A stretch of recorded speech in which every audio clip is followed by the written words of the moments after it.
Hello প্রিয় বন্ধুরা, আবারও একটি ভিডিও নিয়ে আপনাদের সামনে আসলাম। এই যে বাংলাদেশের একটা ইসরায়েলি প্রোডাক্ট আছে না, নর্তকী নীলা ইসরাফিলর নাম। এই নর্তকী চীনের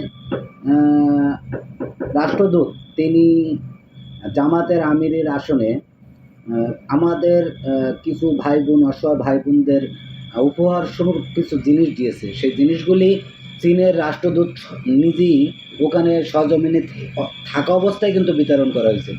অথচ এই যে নীলা ইসরাফিল, এই ইসরায়েলি প্রোডাক্ট, এ কিন্তু এখন ইসরায়েল আছে, ইসরায়েলি বসেই জামাতের বিরুদ্ধে কথা বলে। এই প্রোডাক্ট মনে করেন বলতে চাচ্ছে জামাত মুনাফিক, জামাত চোর।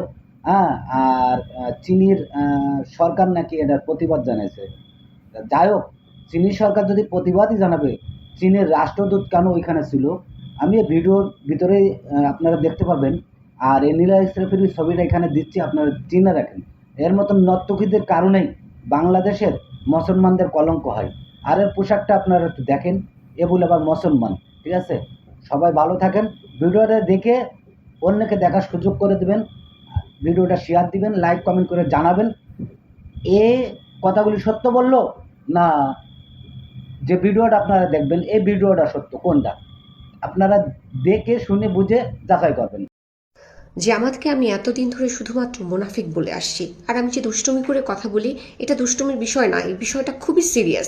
দেখেন, চায়না থেকে যে খাদ্য সামগ্রী আমাদের দেশে গরিব দুঃখী মানুষের জন্য উপহার পাঠিয়েছে, সেই উপহারটাকে তারা নিজেদের নাম করে এই যে গরিব মানুষগুলোকে না দিয়ে তার দলের কিছু নেতাকর্মীদেরকে ডিস্ট্রিবিউট করলো, এবং সে হচ্ছে মুখস্থ কিছু কথা শিখিয়ে দিল যাতে গণমাধ্যমে বলে। এই যে সস্তা পাবলিসিটি পাওয়ার জন্য এই যে ভয়ঙ্কর একটা কাজ করছে। দেখেন এটা কিভাবে ভয়ঙ্কর। এই যে চায়না থেকে যে উপহার সামগ্রীটা পাঠিয়েছে, এটা যে গরিব দুঃখীর মাঝে যায় না, এটা শুধুমাত্র জামাতের নেতাকর্মীদের মাঝে গিয়েছে, সেটা একটা অপরাধ। আরেকটা ভয়ঙ্কর অপরাধ হচ্ছে, চায়না কিন্তু এটা নিয়ে প্রতিবাদ জানিয়েছে এবং তারা তো এই বিষয়টা সম্পর্কে অবগত। তার মানে হচ্ছে পরবর্তীতে আমাদের দেশের যারা হচ্ছে নিডি পিপল, তাদের জন্য যদি কোনো উপহার সামগ্রী অন্যান্য দেশ পাঠাতে চায়, বা চায়নাও যদি আমাদের দেশে আবার কখনো উপহার সামগ্রী পাঠাতে চায়, তারা কিন্তু পাঠাবে না, তারা কুণ্ঠিত হবে।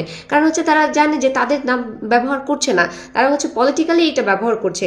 তারা আমাদেরকে প্রোভাইড করছে, কিন্তু তাদেরকে সেই বাহবা তো দূরের কথা, তাদের নামটাও ব্যবহার করা হচ্ছে না। ওখানে কিন্তু বক্সের মধ্যে দেখবেন যে চায়না ভাষায় লেখা আছে। এরপরেও এই যে মুনাফিকের দলগুলো, যে জামাত, এরা কিন্তু তারপরেও ওইটাকে, মানে সাধারণ মানুষ তো বুঝে না এত কিছু, সাধারণ মানুষকে কিভাবে ধোকা দিচ্ছে জামাত ইসলাম, এইটা পুরো আন্তর্জাতিকভাবে এটা হচ্ছে ইম্প্যাক্ট পড়বে। আমাদের দেশে যারা হচ্ছে সাধারণ মানুষ, তাদের জন্য আমরা আন্তর্জাতিকভাবে যে উপহার সামগ্রী পেয়ে থাকি বা যে হেল্পটা আমরা পেয়ে থাকি, সেই উপহারটা থেকে কিন্তু তারা বঞ্চিত হলো। জামাত ইসলাম এই যে একটা বিরাট বড় অপরাধ করলো, আন্তর্জাতিকভাবে আমাদের দেশের মানুষকে ডিপ্রাইভ করলো। এই বিষয়ে আমি বলবো যে এনারা যেরকম একটা ভয়ঙ্কর কাজ করেছে, সাধারণ মানুষকে ডিপ্রাইভ করেছে এবং আন্তর্জাতিকভাবে আমাদের মান সম্মানকে ক্ষুণ্ণ করেছে, এই বিষয়ে রাষ্ট্রের হচ্ছে স্টেপ নেওয়া উচিত, আইনি বড় একটা পদক্ষেপ নেওয়া উচিত। কারণ জামাত ইসলামের মতো একটা মুনাফিক, একটা দুর্নীতিবাজ, একটা মিথ্যাবাদী দল, তারা এভাবে আমাদের দেশকে দুর্নাম করতে পারেন। এটা একটা বড় বদনাম হয়ে গেল যে জামাত